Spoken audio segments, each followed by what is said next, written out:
সবাইকে শুভেচ্ছা। আশা করছি ভালো আছেন সবাই। ট্রেন জার্নি ভালো লাগে না এমন মানুষের সংখ্যা বোধহয় খুব কম। আমিও ট্রেন জার্নি খুব স্বাচ্ছন্দ্য ফিল করি। তবে ট্রেন জার্নির ক্ষেত্রে সবচেয়ে আপত্তিকর বা সবচেয়ে বিরক্তিকর সেটি হচ্ছে যে ট্রেনের যদি শিডিউল ঠিক না থাকে, অর্থাৎ সঠিক সময়ে যদি ট্রেন না আসে, সেটিই হয় সবচেয়ে বড় অস্বস্তির কারণ।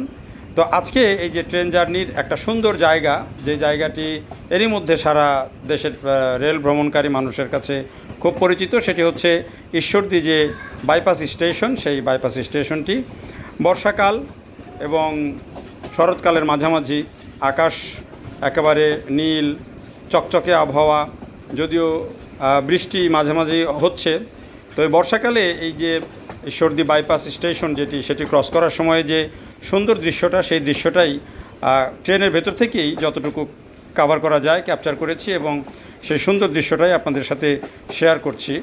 কারণ এই ট্রেন ভ্রমণের ক্ষেত্রে ঢাকা থেকে হোক বা উত্তরবঙ্গ থেকে ঢাকায় হোক বা রাজশাহী হোক, এই দিকে যাওয়ার ক্ষেত্রে কিন্তু এই যে বাইপাস স্টেশনটি, সেই স্টেশনটি এখন খুবই গুরুত্বপূর্ণ। শুধু স্টেশনের কারণে নয়, এটি দেখার দিক থেকেও কিন্তু বেশ অনেক সুন্দর।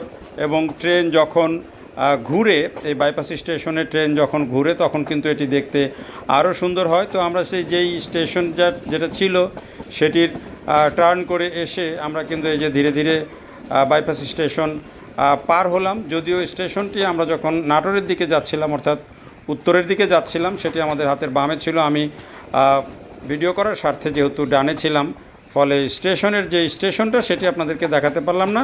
মূলত সৌন্দর্যটা দেখানোর চেষ্টা করছি যে স্টেশনটি, সেই স্টেশনটির বাইরে যে সুন্দর দৃশ্য ডান দিকে এবং এই স্টেশন ক্রস করার সময় যে সুন্দর দৃশ্য চোখে পড়ে, সেটি আপনাদের সাথে শেয়ার করছি। তো আমরা স্টেশন ক্রস করে যখন আসছি, তখন সামনের দিকে কিন্তু আরও একটি ট্রেন আসবে, তেমন একটা সুন্দর দৃশ্যও কিন্তু আমরা দেখতে পাচ্ছি। এই এলাকাটি এমনিতেই কিন্তু একেবারেই কৃষি প্রধান এলাকা। এটি লালপুর, নাটোরের লালপুর থানা, এবং যদিও ঈশ্বরদী স্টেশন বলা হচ্ছে বাইপাস, কিন্তু এটি মূলত লালপুর থানার মধ্যে পড়েছে নাটোরের। এবং এই জায়গাটি কিন্তু খুবই সুন্দর। এবং এখানে যেই যাওয়ার পথে দুই দিকে ট্রেনে যারা দুই দিক থেকে যদি খেয়াল করেন, তাহলে দেখবেন একেবারে সবুজ ফসলের ক্ষেত। আর এই যে আমরা দেখছি যে ট্রেন, আরেকটি ট্রেন ক্রস করছে, এবং দুটি ট্রেন যখন ক্রস করছে, হঠাৎ করে যখন ক্রস করে, তখন দুটি ট্রেনের ক্রস করার যে আওয়াজ, সেটি অনেকে চমকে যান হঠাৎ যারা অপ্রস্তুত থাকেন। তবে এই ক্রস করার দৃশ্যটাও কিন্তু খুব দারুণ। যখন দুটি উচ্চ গতির ট্রেন পাশাপাশি ক্রস করে, সেটাও কিন্তু খুব একটা দারুণ দৃশ্যের অবতারণা হয়। যারা রেল প্রেমী, তাদের কাছে খুবই ভালো এটি বিষয়।